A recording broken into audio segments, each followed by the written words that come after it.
Hola, buenos días. Mi nombre es María Laura del Boca, soy profesora asistente y vamos a ver en este semestre distintas unidades. Vamos a empezar hoy con psicoanálisis.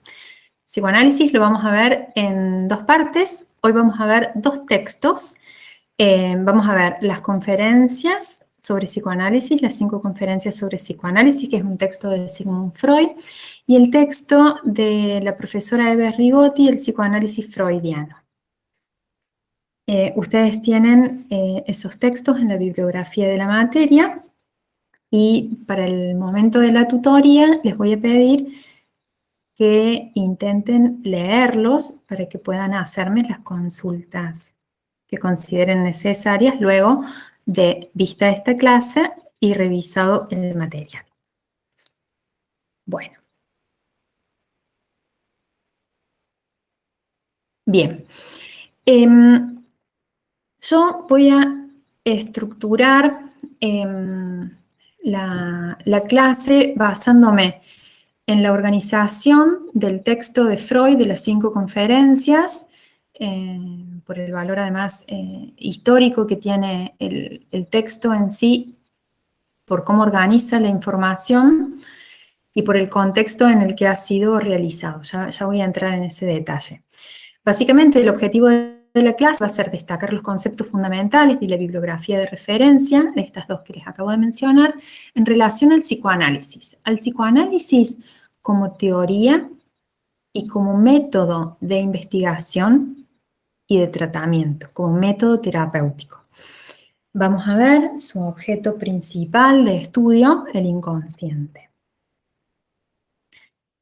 Bueno, Sigmund Freud, ahí tienen la fecha a la vista de nacimiento y fallecimiento. Les he puesto las distintas fotografías de los distintos momentos de su época como para representar un poco la gran contribución que hizo Sigmund Freud en el estudio de los procesos psicológicos, patológicos en gran medida, ¿sí? Bueno, Sigmund Freud, así era verdaderamente su nombre, luego empezó a firmar como Sigmund. Bueno, fue un médico austríaco, nacido en lo que actualmente es la República Checa. No me voy a detener, más vale en la bibliografía, ustedes pueden consultarla hasta en red. Sí voy a contextualizar un poco sus aportes. Fue un médico que fue neurólogo, tuvo una gran formación en fisiología y en histología nerviosa. Hizo publicaciones, de hecho, en esas temáticas. Luego se interesó por el estudio de los procesos psicopatológicos y fue en París, junto a Charcot, en donde se inicia en el estudio de las enfermedades nerviosas, específicamente en el estudio de la histeria, que era lo que Charcot estudiaba.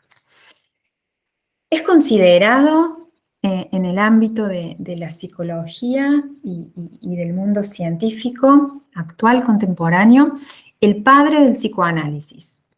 Sin embargo, él por ahí no se atribuía mucho este mérito. Vamos a ver un poquito en detalle más adelante el porqué. Pero sí se lo consideró el padre del psicoanálisis, ¿por qué? Bueno, por los aportes que realizó al estudio del inconsciente, y consideraba él al psicoanálisis como un conjunto de teorías psicológicas, como un método de investigación y un método psicoterapéutico.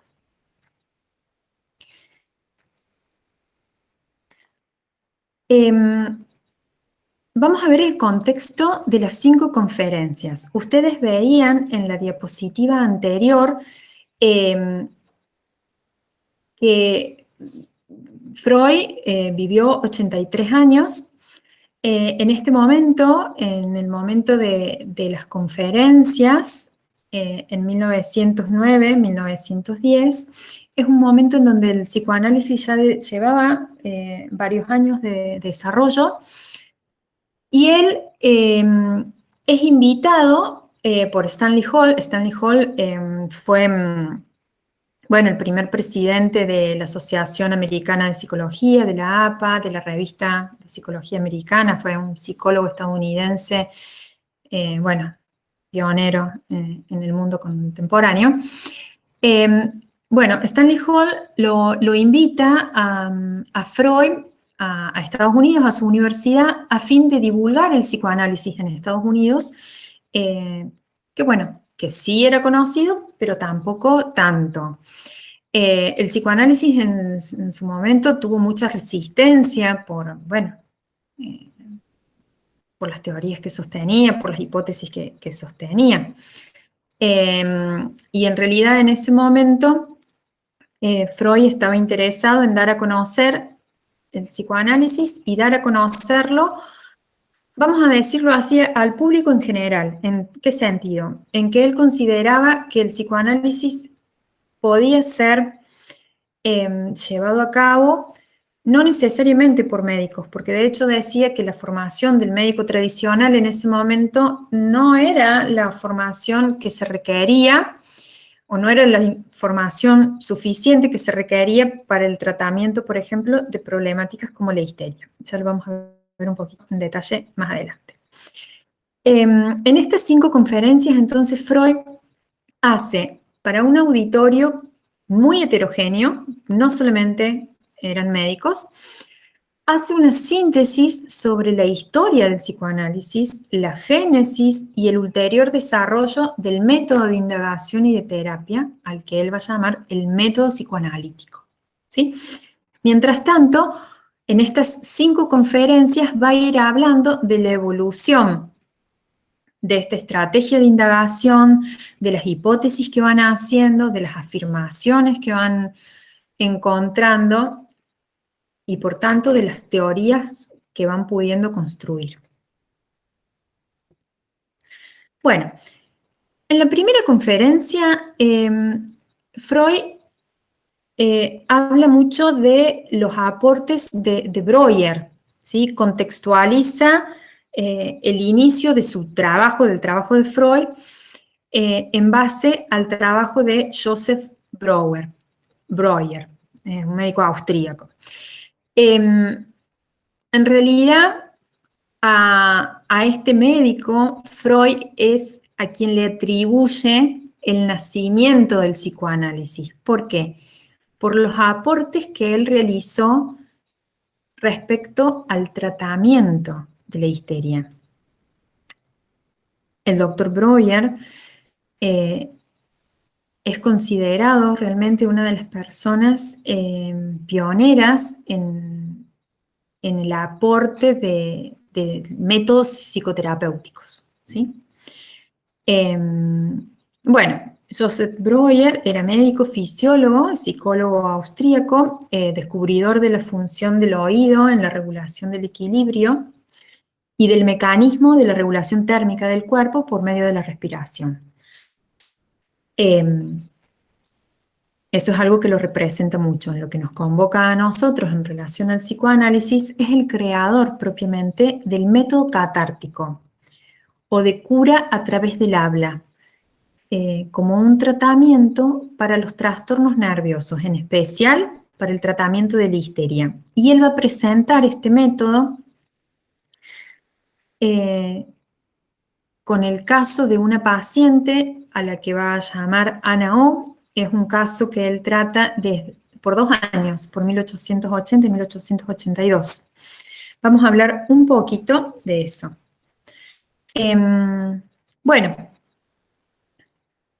tomemos en cuenta que en aquel momento la histeria sí era considerada una enfermedad mental, pero al igual que en la época de la medicina griega, como hasta ese momento, la histeria era concebida como un proceso enigmático, un estado en el que la persona que la padecía era capaz de simular graves cuadros, por ejemplo, de afectación neurológica, pero en ausencia real de la afectación del órgano.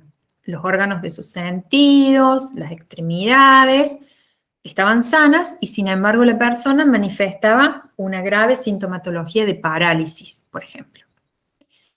Pero no había lesión en la médula espinal, no había lesión muscular, no había nada que explicara la gravedad de los síntomas. Todo caía bajo la consideración de un problema psicológico para el cual no había un tratamiento que los médicos neurólogos o fisiólogos del momento pudieran brindar. Una de las características que tenía este cuadro es que además se acompañaba de violentas conmociones del estado de ánimo, ¿sí? Afectación muy severa del estado de ánimo. Bueno, el caso que él nos presenta, el caso de Ana O, que es el caso prototípico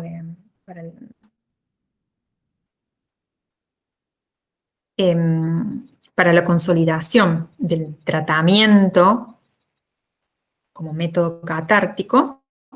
Bueno, Ana O era una mujer culta, instruida, inteligente, de 21 años. La enfermedad la acompañó por 2 años. ¿Qué características tenía esta enfermedad? ¿Qué sintomatología presentaba? Bueno, sintomatología motora importante, grave, perturbaciones corporales y anímicas, había parálisis y rigidez de las extremidades del lado derecho del cuerpo, aunque a veces también las tenía del lado izquierdo, deficiencias y dificultades en la visión, había mucha alteración de los movimientos oculares, había un asco frente a los alimentos que le provocaron un estado de salud muy grave porque dejaba de alimentarse por semanas por este asco. Dificultad también para tomar agua, refería, afectación del habla, una afectación muy importante, tanto para comprender como para expresarse, alemana, pero extrañamente no podía entender ni expresarse en su lengua materna, pero sí podía hacerlo en inglés. Había alteración de toda su personalidad. Otra cosa que presentaba eran estados de ausencia o confusión. No eran desmayos, pero eran estados de conciencia alterada. Estados de ausencia son... ¿han escuchado la palabra? Está como ida. Bueno, sí, está. Si uno le hace así, reacciona. Pero si uno le habla, no, ¿sí? Como un estado de distracción muy intenso. Bueno, esta enfermedad, toda esta sintomatología había sido contraída durante el cuidado de su padre, que estaba muy, muy enfermo, tenía una enfermedad muy grave. Finalmente, a causa de esta enfermedad, fallece. Sin embargo, dada la magnitud de la sintomatología que presentaba Ana O en el último tiempo de la vida de su padre, ella deja de cuidarlo porque semejantes afectaciones se lo impedían. Bueno, una observación que hace Breuer durante este tratamiento es que la paciente, en su estado de ausencia, de alteración psíquica, murmuraba palabras. O sea, no estaba muy conectada con la realidad, pero como murmuraba palabras. Pero esas palabras parecían tener un nexo con el pensamiento que estaba teniendo la persona en ese momento. Entonces, Breuer, aplicando el método de la hipnosis, ese era el método que utilizaba, la hipnosis ya era utilizada en otras circunstancias y por otros colegas también, bajo estados de hipnosis, esta persona producía palabras inconexas, pero que eran fantasías liberadoras, actuaban como fantasías liberadoras. ¿Cómo lo empieza a probar Breuer en realidad? Breuer, cuando la persona estaba bajo el estado de hipnosis que él provocaba con el método, él le repetía estas palabras que había escuchado en ella cuando él había presenciado estos estados de ausencia, con la esperanza de que si él se los decía, la incentivaba a que la siguiera produciendo. Y así fue. Y en esta producción de ella, bajo este estado de hipnosis, ella decía palabras inconexas, pero que resultaban en fantasías liberadoras, a tal punto que el síntoma desaparecía durante el estado de hipnosis, pero a veces también hasta desaparecía cuando ella recobraba la conciencia, dejaba de estar bajo el efecto del método. Tal es así que Ana O bautiza este método como Talking Cure, cura de conversación, que también va a ser llamado como el desollinamiento del alma, ¿sí? El desollinador que saca toda la mugre y deja impecable la chimenea. Bueno, el desollinamiento del habla. No solo eliminaba de manera pasajera las perturbaciones anímicas recurrentes, sino que también conseguía entonces hacer desaparecer los síntomas patológicos cuando en la hipnosis se podían recordar ciertos hechos, pero con exteriorización de afectos, ¿sí? En la ocasión y el asunto a raíz del cual los síntomas se habían presentado por primera vez. Por ejemplo, Ana O contaba uno de los síntomas que tenía, por ejemplo, esto del asco al agua, y relacionado con que no se alimentaba y no bebía y se le afectaba mucho su salud. Bueno, en un estado bajo hipnosis, ella relata que había una persona de su círculo más íntimo que oficiaba como una tutora, que tenía un perro. Una tutora con la cual aparentemente ella tampoco tenía una relación tan afectiva. Bueno, esta persona tenía su mascota que la acompañaba a todas partes. A ella no le caía en gracia para nada la mascota. Y una vez entra a una habitación de la casa, supónganse un estudio, un escritorio, y ve que el perro de la tutora estaba tomando agua del vaso de ella. Le dio un asco tan espantoso, una cosa tan horrible, pero en aquel momento no dijo nada, porque le pareció que sería descortés y falta de educación hacer una reacción de ¡qué asco, saca ese perro de ahí, es un chancho! No sabemos muy bien qué habrá dicho, pero claramente no hizo semejante escena, la sofocó.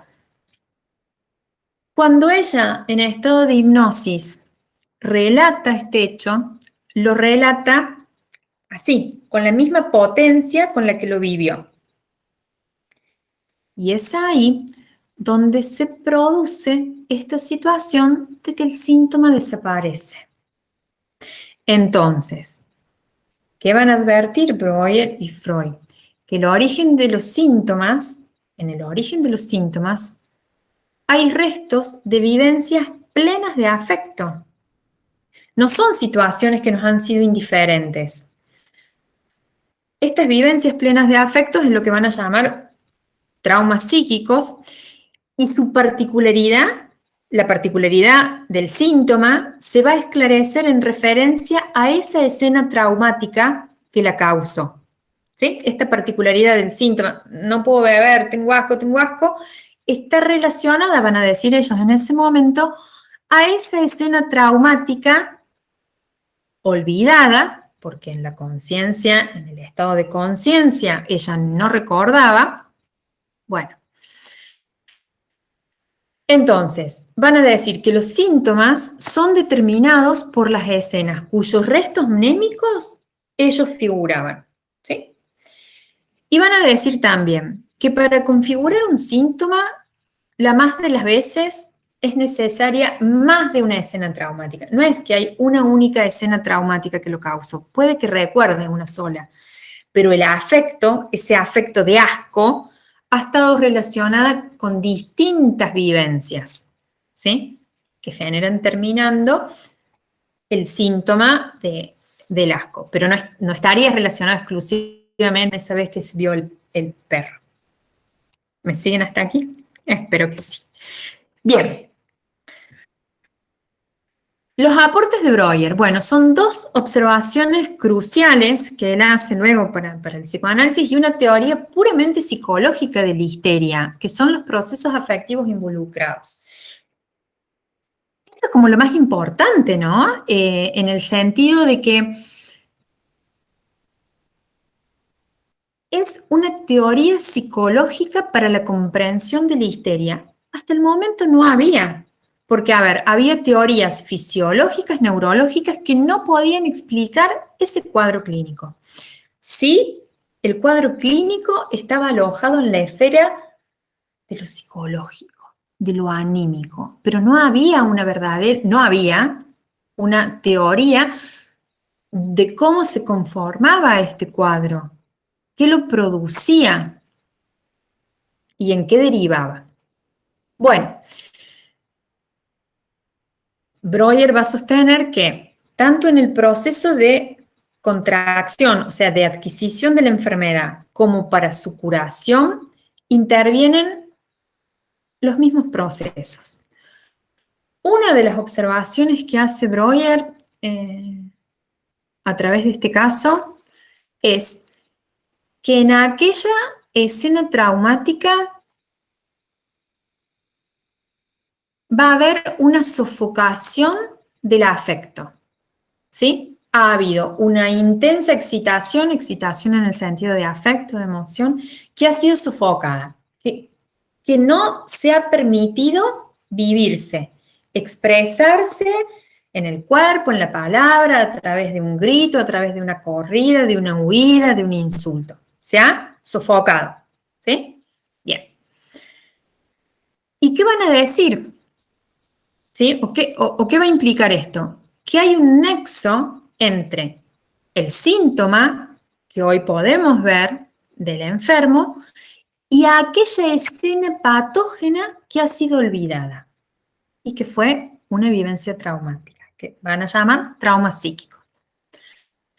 Hablan de la tramitación del afecto, esto, que fue sofocado, que no pudo decir, saca ese perro de ahí, es una tramitación incorrecta del afecto. El afecto no tiene una manifestación, sino que es sofocado, comprimido, bueno, lo que llamamos reprimido.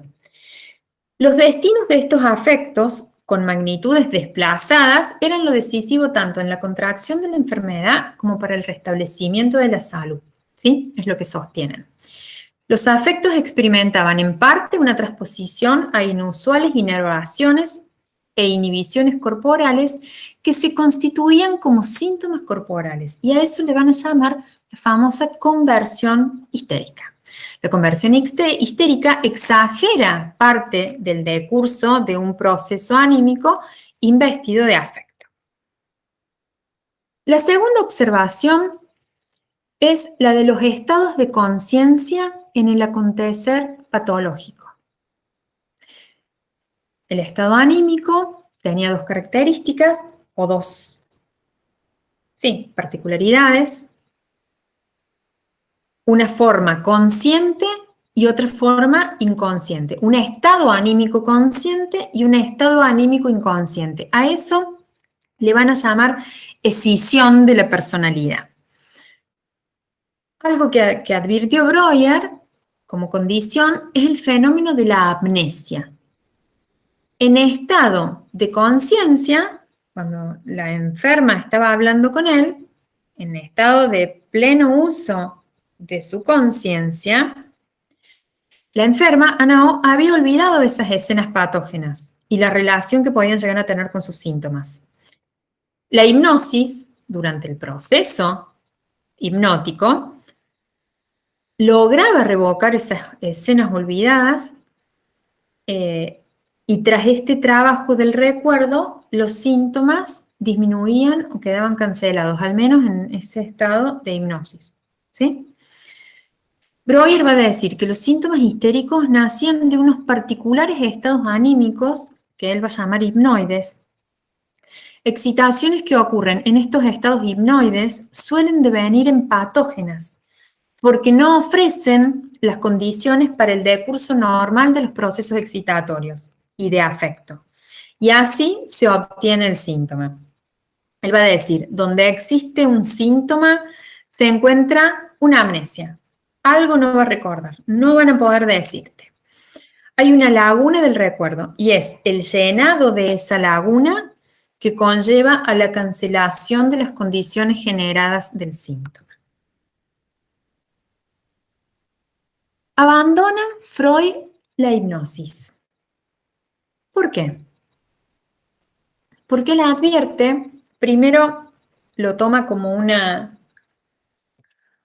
limitación propia de él, de que no todos sus pacientes eran susceptibles, sugestionables al punto de la hipnosis. Decía que los pacientes tenían que tener la característica de ser muy sugestionables para que pudieran entrar en el trance entendido como un estado de conciencia alterado, en donde la persona no está totalmente inconsciente, porque puede hablar, pero no es consciente de lo que dice, ¿sí?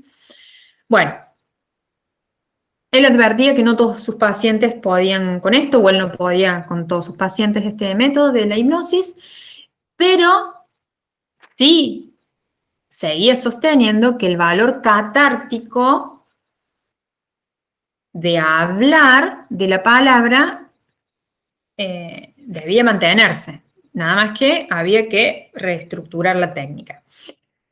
Entonces, va a trabajar con los pacientes, pero en un estado normal de conciencia, ¿sí? Lúcidos, y va a hacer un primer método al cual le va a llamar imposición de las manos, luego finalmente va a derivar finalmente en lo que se conoce como el método de asociación libre, pero de imposición de las manos por lo siguiente. En realidad ya había estudios con sonambulismo, donde se había demostrado que si el médico tratante hacía cierta aseveración a través de una fuerte persuasión, sugestión al paciente, el paciente podía recordar, podía evocar información. Entonces, este método de imposición de las manos, en este método lo que hace Freud es decirle al paciente que va a recordar, que él está seguro que él va a recordar, que la información la tiene, solo que la tiene olvidada y que cuando él le ponga las manos en la frente, en ese momento va a empezar a hablar y va a decir cosas que tienen que ver con sus síntomas. Que la persona no tiene que juzgar, no importa si le parecen que son sonzas, que son incoherentes o que son palabras raras, no importa. Que la persona diga todo lo que se le viene a la mente cuando hace el gesto de imponerle las manos, por la creencia, digamos, de placebo, de generar como un efecto de, en este momento, vas a poder hablar y me vas a poder decir. Y como que esa aseveración tenía un efecto que las personas hablaban y Freud va a decir, y no hablan de cualquier cosa. No es casualidad, es causalidad. Y la causalidad es las emociones inconscientes, los deseos inconscientes, esos restos, esos vestigios que quedan de lo que no ha caído bajo el olvido. ¿Sí? Bueno, entonces aparecen dos conceptos muy importantes en la teoría psicoanalítica que son la resistencia y la represión. Y va a decir Freud, los recuerdos no estaban perdidos en el enfermo, no es que habían desaparecido y ya no existían, sino que estaban olvidados. Una fuerza los mantenía en ese estado de olvido y los obligaba a permanecer inconscientes. Las mismas fuerzas que hoy en el análisis operan como resistencias, se oponían al empeño de hacer consciente lo olvidado, tenían que ser las que en su momento, en el pasado, produjeron el olvido y esforzaron afuera de la conciencia las vivencias patógenas en cuestión. La represión. La represión es ese esfuerzo de desalojo de la conciencia. Y es probado ¿por qué? Por la resistencia que en el paciente tiene la persona, paciente, a comunicar a su médico los vínculos que tienen sus síntomas con las vivencias traumáticas. Diciendo que, no me acuerdo, no me voy a acordar. Bueno, digo esto, pero esto no tiene nada que ver, no le doy importancia. Todas esas cosas, quitarle importancia, no encontrarle sentido, desestimar la veracidad, son formas de resistencia, de cómo opera la resistencia en el discurso del paciente, que es inconsciente, no es que propositivamente dice, no le voy a contar esto a mi médico. No es eso.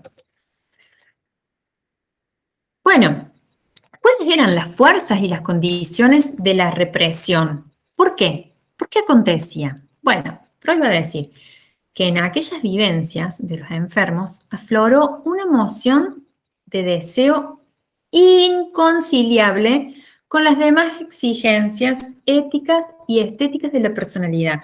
Lo bueno, lo malo, lo lindo, lo feo, lo inmoral, lo antiético, lo pecaminoso. Estas emociones de deseo inconciliable entran en conflicto con el yo del enfermo, o sea, con sus creencias éticas y morales. Entonces, aquella emoción en conflicto sucumbe a la represión y es olvidada y es esforzada fuera de la conciencia junto a los recuerdos relativos a ella. ¿Por qué digo junto a los recuerdos y señalizo? Porque justamente lo que en el trabajo psicoanalítico se va a hacer es intentar pesquisar, investigar, pescar, como quien rescata, ¿sí?, una perlita que se cayó en el estanque de agua, aquellos recuerdos relativos a ella, ¿sí?, hasta que se pueda llegar a ella si es que se puede. Bueno, la represión, entonces, es un dispositivo protector de la personalidad anímica. Eso va a decir Freud. ¿Por qué? Porque aquel conflicto inconciliable con el yo del sujeto le genera tanto displacer, tanto sufrimiento, que la represión viene a salvar al yo de este sufrimiento. La persona ya no es consciente, borra de la escena esa situación traumática o penosa. Bueno, entonces va a decir, puesto que la represión le ahorra displacer que el conflicto causa al yo. Y pone como ejemplo el caso de una paciente suya a la que llamó Elizabeth Van R. Elizabeth era una mujer joven, una familia bien constituida, soltera ella, que tenía muy buena relación con su cuñado, una relación así como muy correcta, amorosa de cuñados. Sin embargo, su hermana, la casada con este cuñado, se enferma. En un momento en donde ella, Elizabeth, están de viaje con su madre. Y en ese momento la mujer fallece y ellas, bueno, regresan lo más pronto que pueden. Y aparentemente, en la escena real, en donde ella entra a la habitación y ve a su cuñado desplomado en el lecho de su mujer fallecida,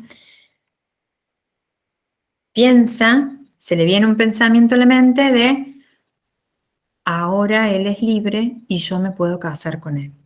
Bueno, imagínense los conflictos anímicos en el yo, inconciliable con el yo. Imagínense los conflictos morales, éticos, de pensar, agradecer que la hermana está muerta para poder estar con el cuñado al que ama. Y que solo en esa representación advirtió de lo que sentía por él. Bueno, este es el ejemplo que usa Freud para decir de qué manera el yo es protegido por este mecanismo de la represión, ante este deseo inconciliable con la personalidad, ¿sí?, del sujeto. En este momento, Freud también se va a diferenciar de Pierre Janet en la concepción de la génesis de la escisión psíquica.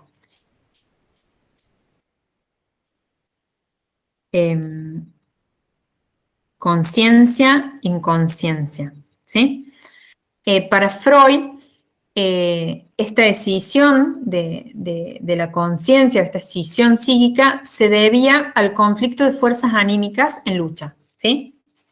Fuerzas anímicas en lucha, esto es, el deseo pujando por salir, el yo horrorizado y intentando que no. Bueno, se van a diferenciar porque Janet, en aquel entonces, él sostenía lo de la escisión de la conciencia, pero lo atribuía su génesis más a una condición innata,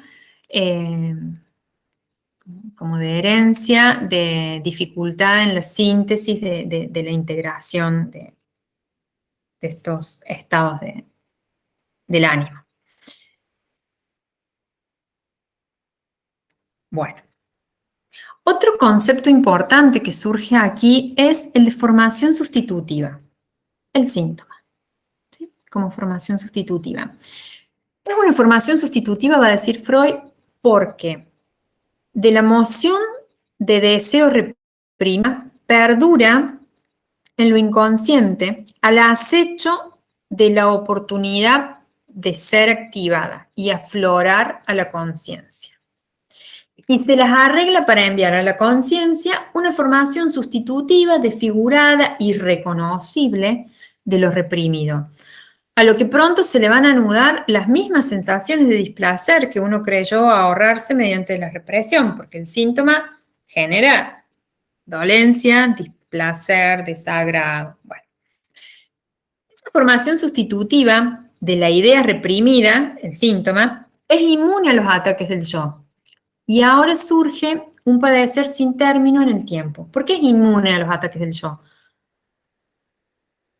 Porque es una situación de sufrimiento en sí, entonces el yo no entra en conflicto. De todas maneras, empieza a tener un displacer que puede ser muy grande.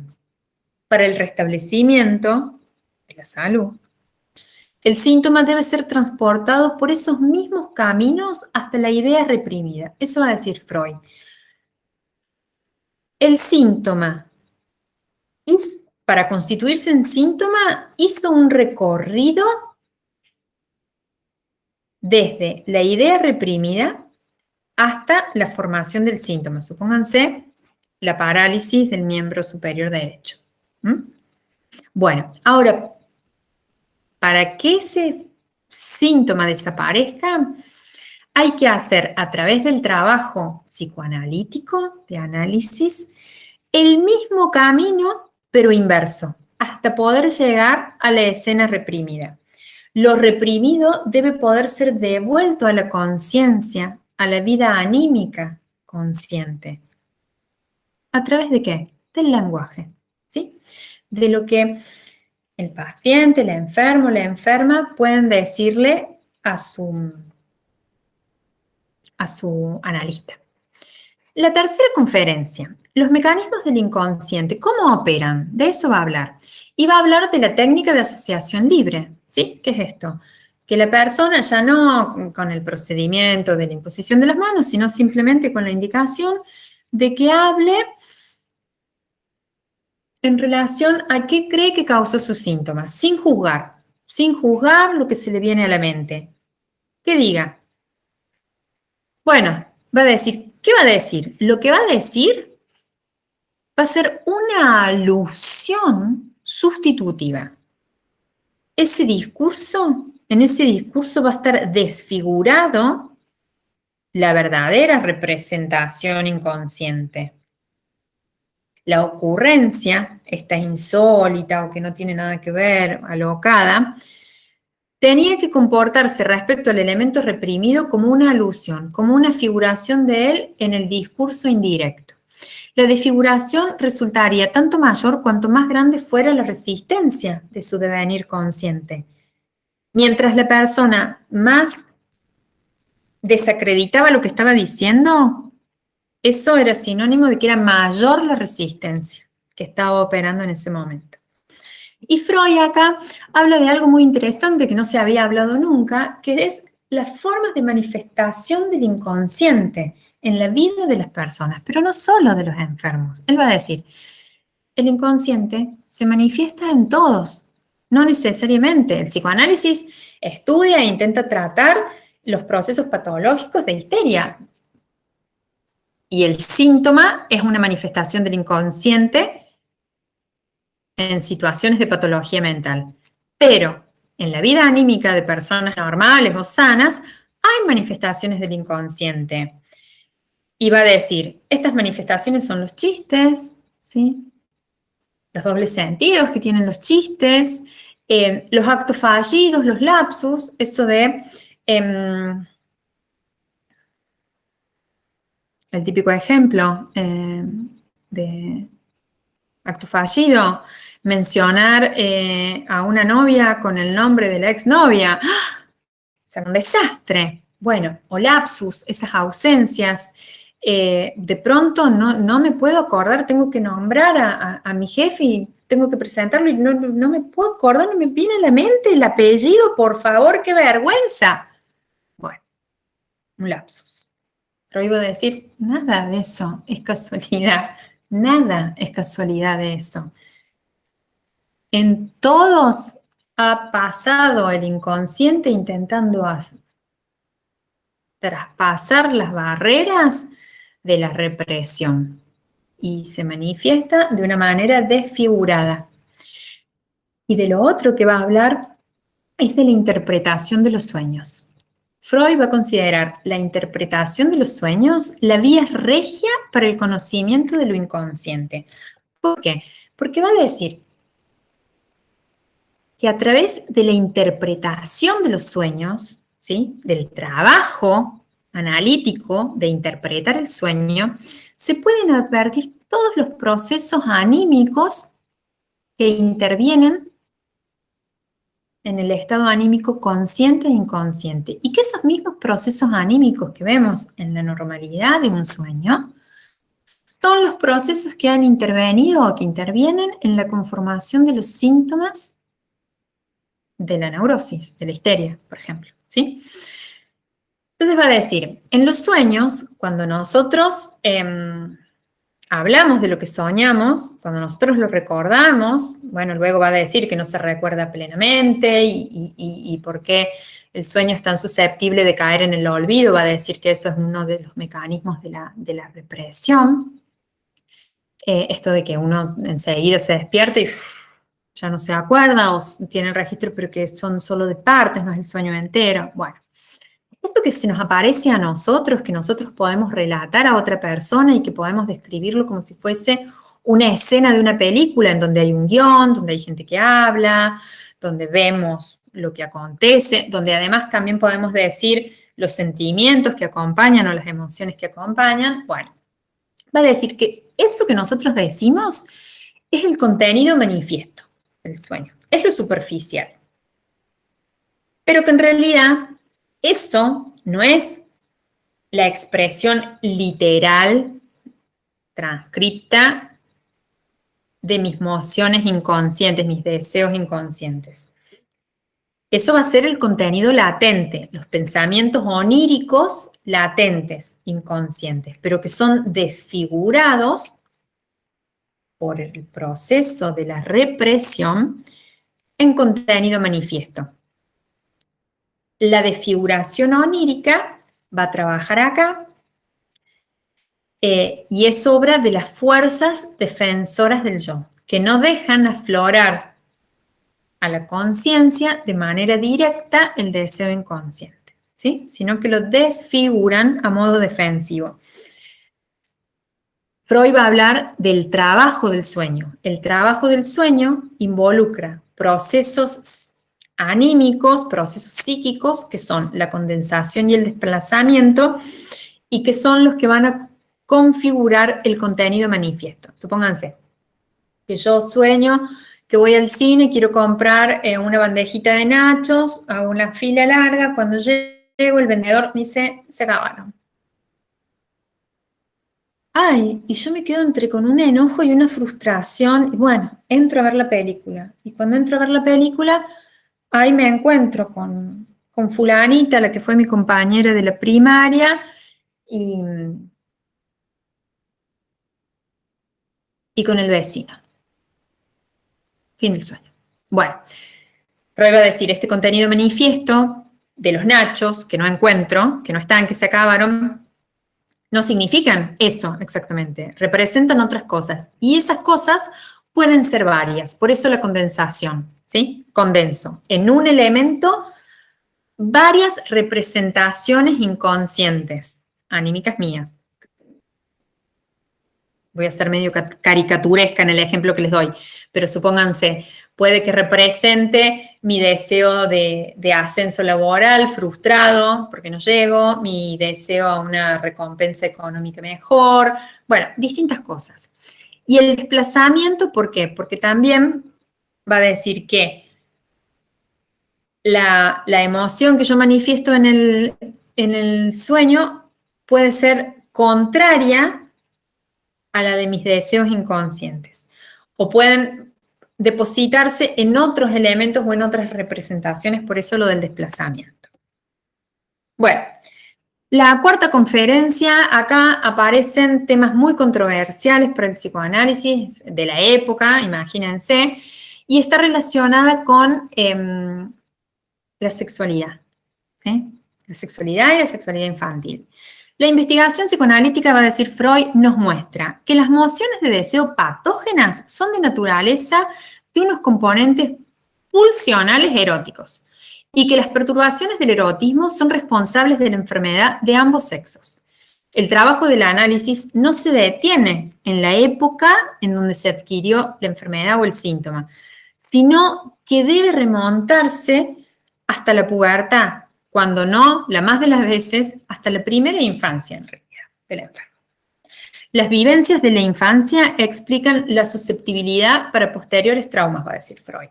Son las reprimidas mociones de deseo de la infancia las que prestan su poder a la formación del síntoma. Estas mociones son de carácter siempre sexual, va a decir Freud, y la predisposición a la neurosis deriva, de diverso modo, de un deterioro del desarrollo sexual.